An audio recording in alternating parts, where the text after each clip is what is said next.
Hey, what is up? Welcome to this episode of the Entrepreneur to Entrepreneur podcast. As always, I'm your host, Brian Lofermento. In today's episode, we've got an awesome entrepreneur who's doing super meaningful work in an area that really matters for all of us. We always hear societally how generations are getting older, our parents are getting older, grandparents are getting older, ourselves are getting older. There's so much to consider, and today's entrepreneur is really at the heart of that, helping people to navigate that world while also building a really cool business. So I'm so excited to hear his story. Let me tell you about today's guest. His name is Scott Bown. He's a certified financial planner with 20 plus years of experience in financial services, insurance, and wealth management. He's an accomplished personal finance professional that has transitioned his collective experiences to focus on being an advocate and resource for caregivers of aging family members. Now, this is someone who's had an incredibly accomplished career, but he's now transitioned to becoming an entrepreneur. His professional course correction, he says, has been a long time coming and influenced by both personal and professional experiences. He's had the pleasure of acting in the role of power of attorney and executor for several family members. So why start something new at this point in his journey? Well, the catalyst was a conversation with a person sharing her new role of providing care for her mother with dementia. The woman shared her extreme frustrations of not being able to gain access to the financial accounts because the required legal documents and paperwork were not in place. She simply asked Scott, "I wish I had known." At that moment, he knew it was time to step up and make a difference on a greater scale, which is when his company, Generationally Prepared, was formed. He's going to tell us a lot about the way that he formed that, how he serves people, how he's making an impact. So I'm not going to say anything else. Let's dive straight into my interview with Scott Bown.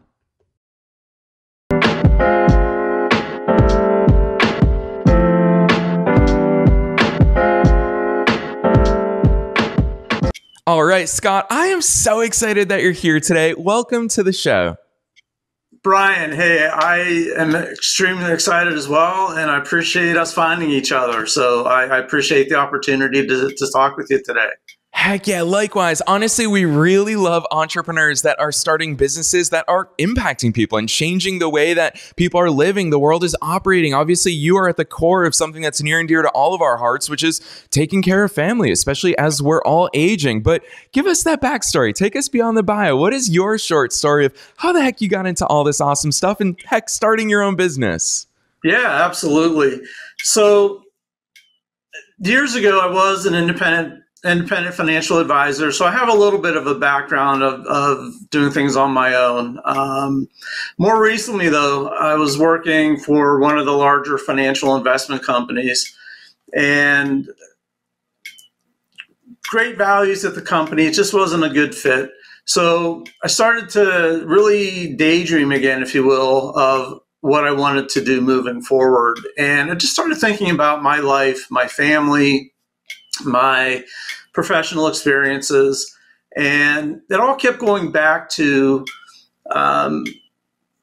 my grandparents in many ways, watching them age, watching my parents and other family members step up and help out, and professionally just having some experiences, of course, working with clients over the years, doing my best to put them and their families in stronger positions. So all of these things kept running through my mind.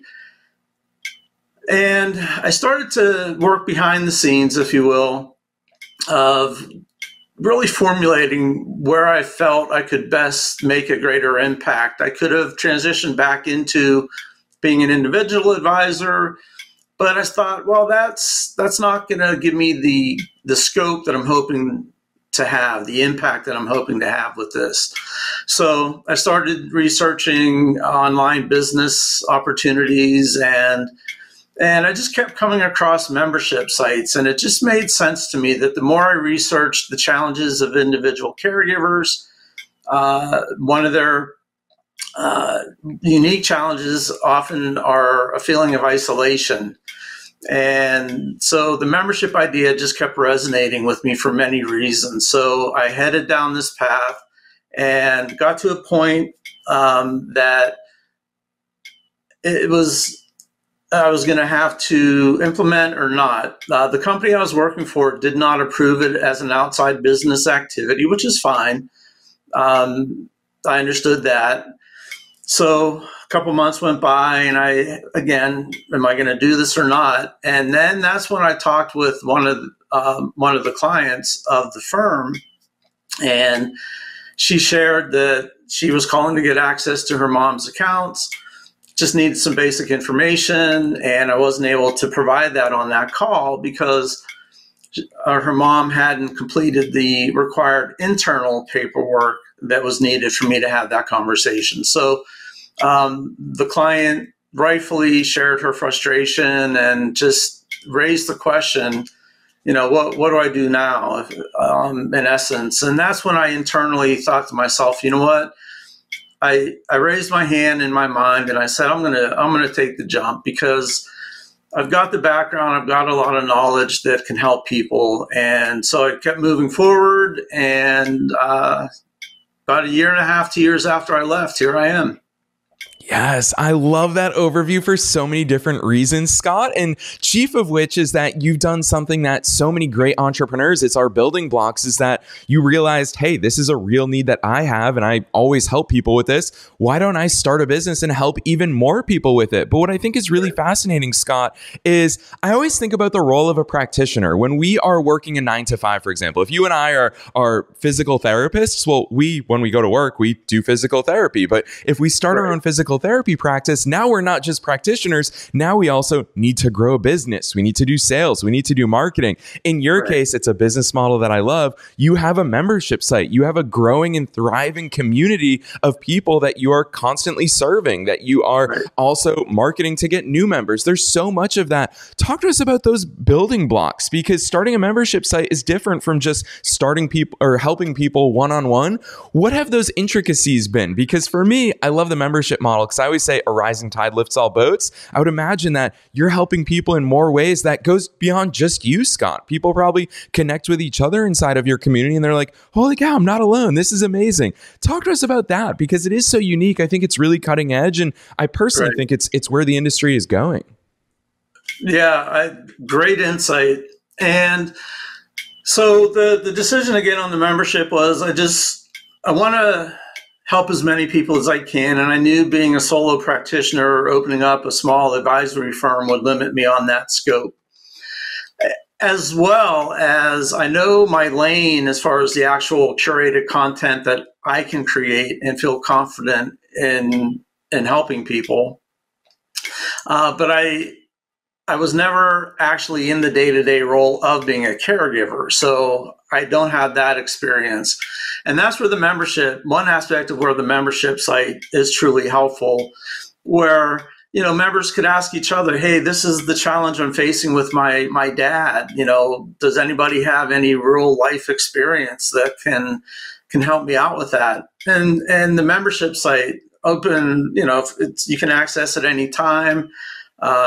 If no one else is online, post the question and then someone will get back.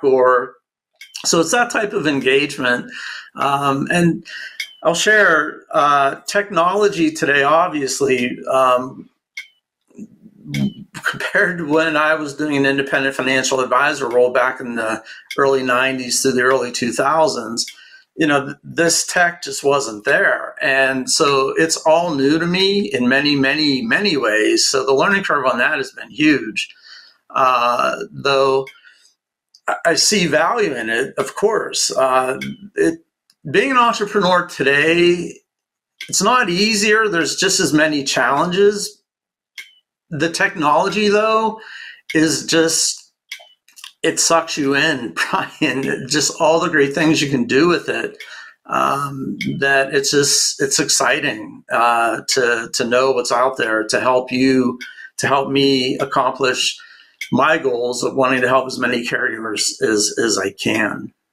Yeah, I love that. Obviously, I love the mission, and you're right. As someone who, I've been using technology since a really young age, I'm of the firm belief that it enables us. And Scott, I think that you're living proof. You and I were joking around before we hit record here today about tech and getting cameras to work and microphones to work and all that fun stuff that we deal with on a daily basis, especially being a podcast. But it's cool because it also enables us. You and I are broadcasting to thousands of people in over 150 countries around the world. So tech really enables that. And Scott, I think that especially when we're living, I think what I love about your business is we're living real life problems. These are problems that if someone has someone in a nursing home, or God forbid in hospice or in the hospital, wherever people are being caregivers, even if it's at home, if you've got a loved one at home that you're responsible for, that you're checking in on, those are real life problems. And it's cool that technology can digitally enhance our lives. Talk to us about that, because I think it's something that is so real. The emotions are real for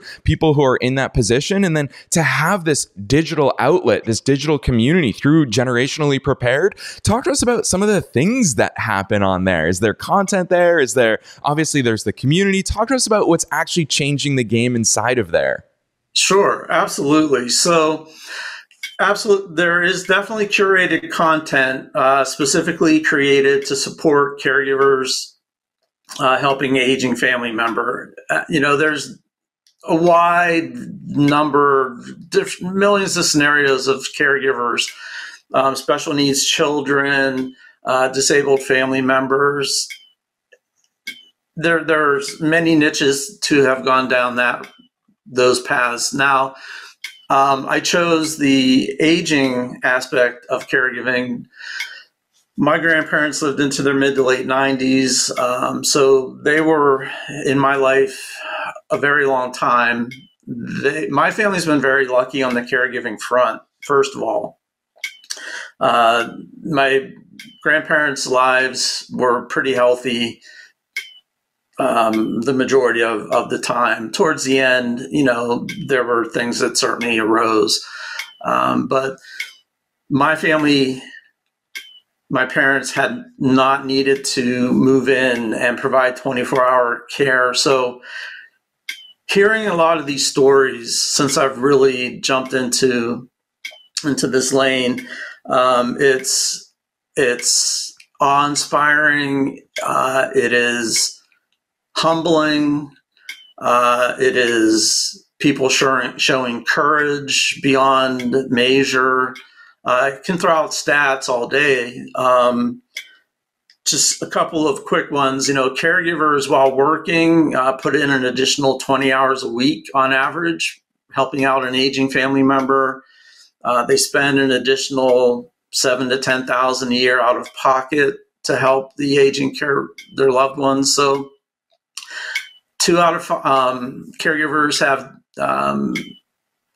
on average, 2 of their own chronic diseases that happen over time. So there's a lot of things going on for the caregiver as well. So wanting to support this space was really a no-brainer for me when I really started thinking about my next step. And within the community, I've created 40, 45 videos walking through the process of being a caregiver. I sat down and I just tried to take the approach, look, most people enter this role, I don't want to say totally unprepared, but in many cases, not ready for it. So you get a 3 o'clock phone call and, hey, it's your grandfather's neighbor giving you a call. He's in the ambulance on the way to the hospital, and he had me listed in his cell phone as his emergency contact. So here you go. You got to get to the hospital. So I jump in my car and I'm driving to the hospital, and I'm like thinking, of course, I hope he's okay. But I'm also thinking, holy cow, we never talked about this. I'm not aware of what I need at the hospital. What does he want me to do? So that's where I started this series of videos. You get that 3 a.m. phone call, you jump in the car and you drive to the hospital. So when you get to the hospital, these are the forms that they're going to need completed. These are the legal documents they're going to start asking for. What happens during your loved one's journey in the hospital, transitioning from one section of the hospital to the next. Discharge, what are the options? Can your loved one go back home and live? Do you need to remodel the house a little bit to make it more livable? Do they need to go to independent living? Moving through what financial documents are you going to need to start tracking?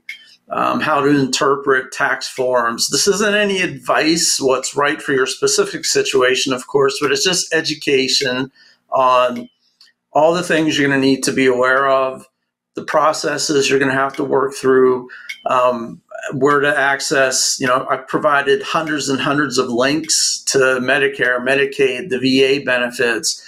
Again, just really trying to think through the entire process that a caregiver may face in their journey, so that they can come to the membership no matter where they are in the journey and gain value immediately. I've also created a lot of checklists and to-do lists, those types of content that are there to support people. I've been doing my best to bring in guest speakers monthly that are experts in their own unique aspects of caregiving.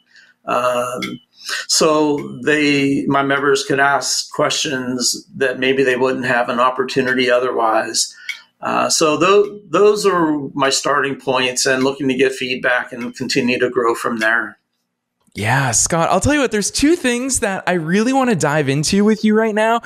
I'm going to throw both of them at you right now to see wherever you want to take it, because I think that both of these are really interwoven. The first thing that I really want to call out for listeners' benefits is that we hear so frequently in business, you need to understand your customer. And Scott, just in those examples, I mean, you just rattled them off. You can do it so naturally off the cuff because you deeply understand your customers. Not only have you had lived experiences in this, not only have you helped other people navigate these waters personally, but obviously you've taken very intentional and strategic time in your business to say, let me understand all the things that real life caregivers are facing in their own journey. So that's the first thing that I want to hear your perspective on, is obviously that notion of understanding your customers at that really deep level. But then the second thing is you brought up a very powerful notion in business, which is obviously providing value. And a lot of people are going to hear you. And Scott, I say this in the most loving and supportive way, because this is something I've heard throughout my 16 years as an entrepreneur, where people, like when I published my book, for example, or when I launched this podcast, people are like, can't people get that information for free? And it's like, yeah, of course they can. There's the internet. All of this stuff is available. However, providing value is putting it all in a concise fashion, making it available at your fingertips, giving it to you in a way that understands your unique journey. It's really marrying that understanding of your customer with the value that we can provide. You talk about linking to Medicare. Anyone can get that link, but in the heat of the moment, do they realize that that link is relevant to them and can provide the answers? Probably not. So that's why having kind of a Sherpa, I think of it as a visual, like you, that is where that value really comes in. So I'd love to hear your perspectives on those things, because I think that that's your zone of genius. And a lot of people might not realize the powerful value that it provides. So lay it on listeners who might be undervaluing themselves in this regard. Yeah, I appreciate you mentioning that. And you're right. With the tech today and ChatGPT, all of it now, information is readily accessible to anyone that wants to find it. There's no question. The challenge is, though, yes, when you're in the heat of the moment, you may not be thinking rationally, if you will, of the legitimate questions that you would ideally want to ask. You are just needing to get to the bottom line of where to go, what to do, and maybe even what you should be asking. So that's where I did my best to research and think through the entire process of being a caregiver. Now, what the content I've curated, it's not the daily activities of providing care per se. As I've shared, that's not my expertise. I bring in others and find content from other sources that support those areas. My lane is, of course, a personal finance background, but also recognizing of having been a financial advisor, there's many processes that hang people up. And using the Medicare and Medicaid and the VA as an example, the VA, great benefits, but boy, I'll tell you what, going through their website, so much information, which is excellent. I'm of the belief, I don't think you could ever have too much information when you have time to go through it. But when you're wanting to get to what you need quickly, having so much information might be challenging and frustrating. So I've done my best to think through processes and add value and insight and education on the personal finance side, going through this content that I've created. Also, my experience of having worked with families over the years, understanding a little bit of certainly about the emotional side of that. And, you know, when you're dealing with your dad that has dementia and you're working full time, and, you know, and you're putting in 20 plus hours a week, doing your best to help your dad out. So many challenges with that, so many emotions with that. There could be family conflicts because old rivalries come up. It's just a very unique set of challenges and circumstances that caregivers face. And when they're in the heat of the moment and they're trying to provide a level of care or understand Medicaid, and their dad is next to them pushing back on eating or whatever that momentary challenge might be, and you're on the internet trying to go through Medicaid or, you know, understand what the next step is.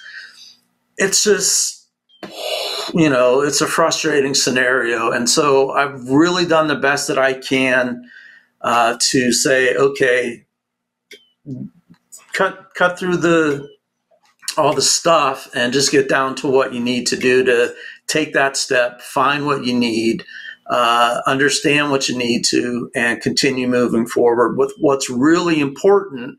And that's getting back to your dad, helping him through that challenge that he's stressing over in that moment.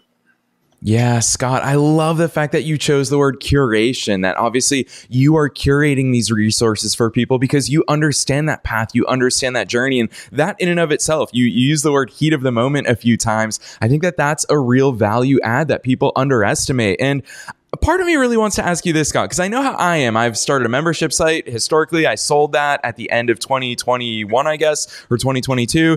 And in addition to that, I've created online courses. And with all of these things, one thing that I inevitably learned along the way is that people will always have their own unique struggles. How much of the way that you operate and serve your audience understands that, hey, sometimes they need to talk to somebody? I know that you have live Q&As. I know that you bring live guest experts in. What is your thought process? I guess now we're talking entrepreneur to entrepreneur, not within the scope of your industry, but what is your thought process behind how you're structuring your membership, how you're structuring your offer, how you're serving these people, obviously in both a scalable way, but also at that individual, that human way, depending on their unique problems? I'd love to hear your insights into that because there's no right answers here. And I think it's going to give listeners a lot of food for thought in how they serve their customers. Yeah, you ask great questions. That's one of the reasons I was excited to speak with you. To formulate in my mind too, you know, that I am on track with what I'm wanting to do. So I appreciate your great questions. Now, entrepreneurially today, you alluded at the beginning, before we started our online conversation, I was having a little bit of tech problems with my webcam, and it doesn't take much to throw me off on tech. So from an entrepreneurial standpoint, that's been a huge challenge for me, is working through those aspects. I've thrown my hands up in many cases and just reached out and, you know, found the folks that are the experts in what I need, to be honest, from that standpoint. But as far as inside the membership, the platform, it's built like Facebook in many ways, in that a person could upload content if they wanted to. If they came across an article or something, they could ask a question, and under that question, that post, anyone can respond. There are the opportunities, of course, for messaging internally within the membership site. So if you wanted to have a little bit more of a private conversation with someone, there's that opportunity. With technology, there's online chats now, so you can have like real-time conversations. So it's really, again, the technology to support being an entrepreneur now it's significant. And so that ability for the members to communicate between each other, I think, is really the strength, to be honest. My curated content, of course, has a lot of value, puts a lot of processes and knowledge into quick content that you could understand easily and move on. But it's the ability, again, like when you're in the heat of the moment, not to keep saying that phrase, but when you're struggling with something and it's 12 o'clock at night and you're like, maybe someone's also logged in at this moment and, I could have a quick online chat. That's huge. I don't know that you could put a price on that. When you're thinking about the reality of the challenges of being a caregiver. So I think that's honestly, Brian, the biggest value is members being there for each other. Yes, amen to that, Scott. I don't think we say these things out loud enough. A lot of people like to list all the amazing things and resources that are inside their offers, but what you just said right there, baking those things into our customer experiences. That's why I really love that word, customer experience. That's where the real value comes in. And Scott, I'm sure that all of your members would, if they were here on air with us right now, they'd be echoing that, is that's the stuff that keeps them there. Sure, maybe the information, the resources, the Q&As, the guest experts, maybe those got them in there, but it's that human to human connection that keeps them there. So I love that here we are having a conversation about a membership business, but inevitably we talk about that human to human interaction. So I think it's so important for all of us in our own businesses to really make sure that that's present, that that's part of their experience. With that said, Scott, I really want to ask you this. I don't think I've ever asked a guest this here on the air, but I'd love to hear the types of questions that go through your own mind on a weekly or daily or monthly workflow basis, because I believe that we go through seasons of business. Some seasons are about growth, some seasons are about scaling, some seasons are about systematizing, some seasons right now I'm in the season of hiring, for example. So we start asking ourselves those questions, and the quality of those questions, the depth of those questions, the types of those questions, they dictate our ability to grow and our ability to answer those questions. What sort of questions are you asking yourself right now on a day-to-day basis? And here we are, you and I are recording towards the end of the calendar year. December's right around the corner. What types of questions are you asking yourself as a business owner at this time of year, targeting those growth goals that you want to hit in the new year? Right. So where I am right now, I feel confident for now that the tech is where I want it and adding value and being able to add as much content in various formats as I choose to or am able to. So I'm shifting back to, and I'll take a sidestep to this answer. I took the field of dreams approach, build it first and people will come. I read along the way that start small, get a membership before you even build anything. And that obviously works. Many people do it. And the experts suggest very strongly that that's the approach you take. Maybe I'm too old school. I just couldn't wrap my head around that. I just couldn't. And so I just went through the entire process of, in my mind, I was pretty clear on how I wanted it to look, understanding changes will occur without question based on feedback and everything that occurs when people start to use something. But I did take the build it first approach. So a lot of that work was over the last year and a half, 2 years. So now that I've launched and it's about growth, it's about letting people know that I'm here, letting people know the value of what I'm doing and that they'll receive.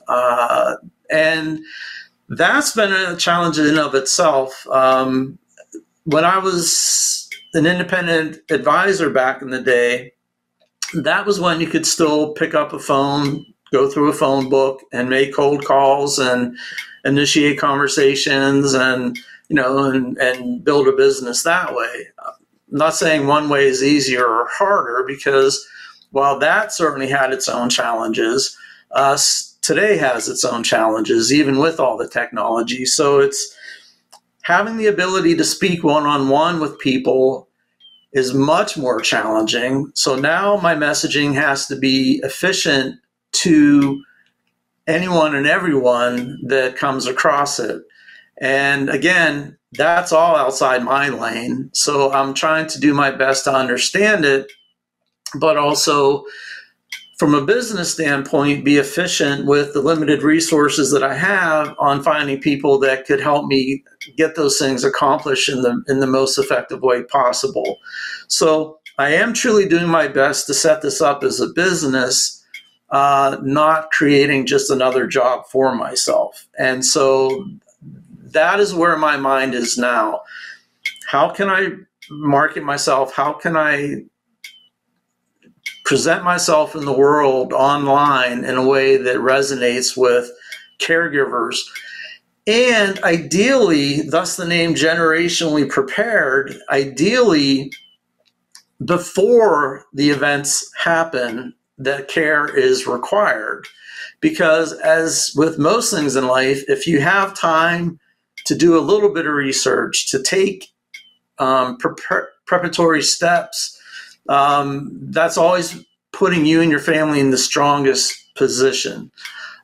So I'm doing my best to meet people on the earlier end of being a caregiver as opposed to later in the journey. I can help and benefit no matter where you are, but honestly, if I define my sweet spot, if you will, it's trying to engage on the front end of where this journey starts.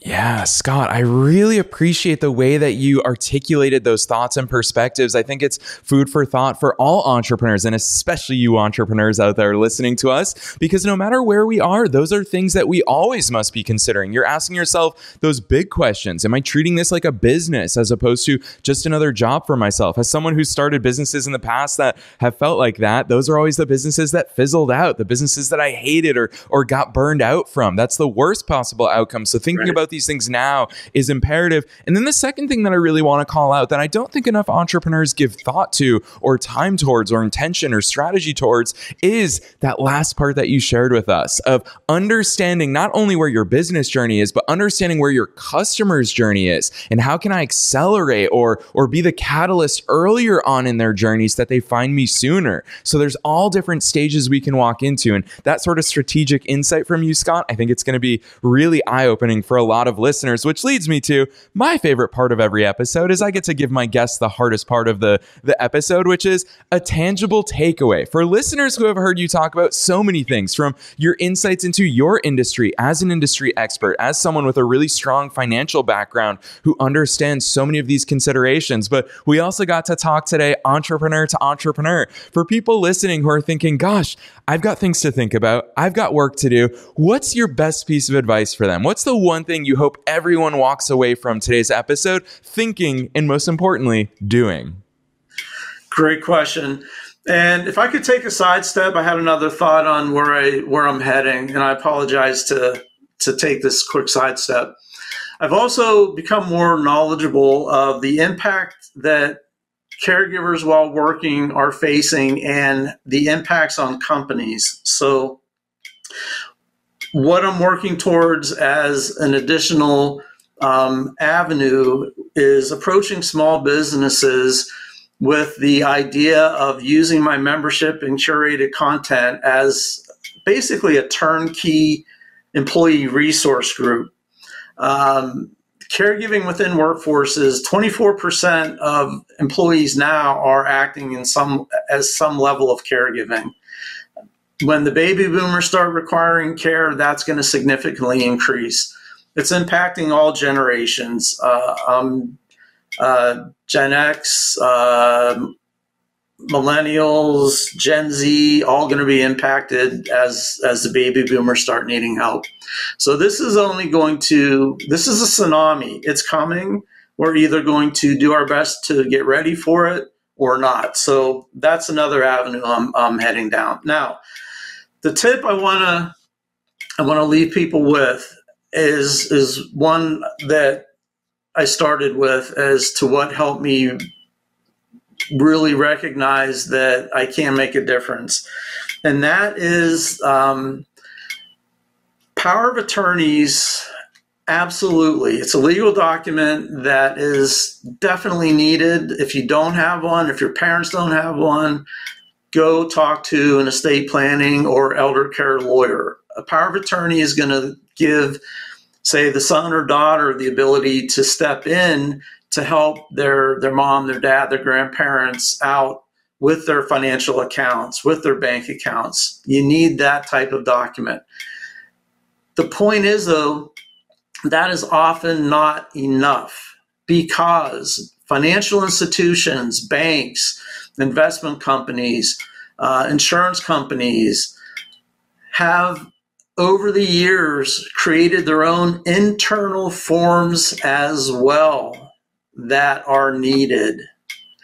And so going back to the example I used of the client that called in to try and get information on her mom's accounts, her mom had the power of attorney that she could send in, and the company would have accepted it for a specific need, not an ongoing basis. To enable the daughter to have access on the ongoing basis, the firm had created their own internal power of attorney, if you will, that was also needed. So don't feel that just because you have the power of attorney, immediately you'll be able to get help from a financial company. So what I'm saying is sit down, create a list of credit card companies, health insurance companies, all the companies that when you step into the role of needing to be a caregiver for your parents, reach out to them with your parents while everything is okay, while you have the time. Make a phone call. Say, hey, I'm here with my mom and dad. They have an account with you. If something were to happen to them and I needed to reach out to you to get access to the account, to make changes, to do what I need to do to help them, will their power of attorney be enough, or do you have your own internal forms that you will require to be completed? And based on their response, say, great, can you send me those forms? Take notes, always take notes, who you talked with, the date, keep records, because it's going to be a process to get these forms completed, and get ahead of that would be my my go-to step right now. Yeah, Scott, super important. And I love your shout out. I'm so glad that you took that detour along the way to point out that this stuff applies to every single one of us. Myself as a millennial, I hear when I talk to my parents on a daily, weekly basis, I hear that they're going through so much of this stuff with their lawyers and getting their paperwork sorted out. And they always tell me, and I'm like, oh, I hate hearing about these things. But you're right. It's an inevitability of life. So we have to address those. I think it's a perfect segue. I'm going to shout out before I toss it back your way is I'm going to ask you for your links. So listeners, if you want to check out Scott's work, we're going to be sharing all of those with you in just a second. But on that note, I do want to call out that you've got an awesome freebie on your website right there on generationallyprepared.com, your free checklist. You offer a checklist for all of us to figure out the documents, the questions we need to ask, all of that we need in a checklist format, which I love checklists. I love to-do lists. I think all of us entrepreneurs do, so that people can get it for free to start taking this action. So with that said, Scott, I know know listeners are going to be keen and eager and maybe not excited, but they'll understand the importance of checking out all the great work that you're doing. So drop those links on us. Where should listeners go from here? Yeah, I appreciate the opportunity. So the website is www.generationallyprepared.com.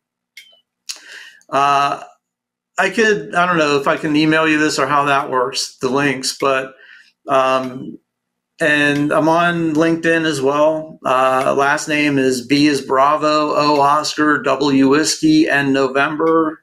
Those would be the two primary resources if you want to connect. It's all about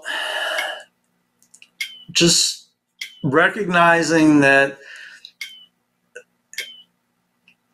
if we're fortunate enough, we are going to have the opportunity to act as caregivers for our loved ones. And it's better to start thinking about this earlier.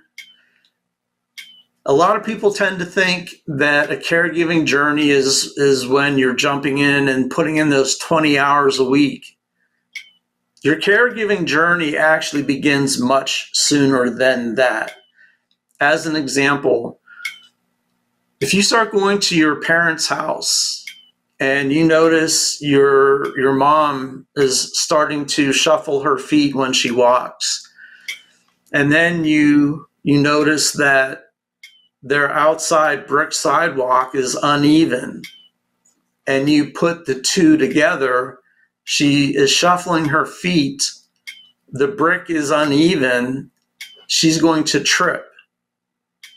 Your caregiving journey has started. So recognize that. Just allow yourself to be aware of when your thought process starts to change, even a little bit, when you start looking at your parents as, that doesn't seem right. They may not be aware of it. I need to start engaging in the conversation. So it can start that early in the process.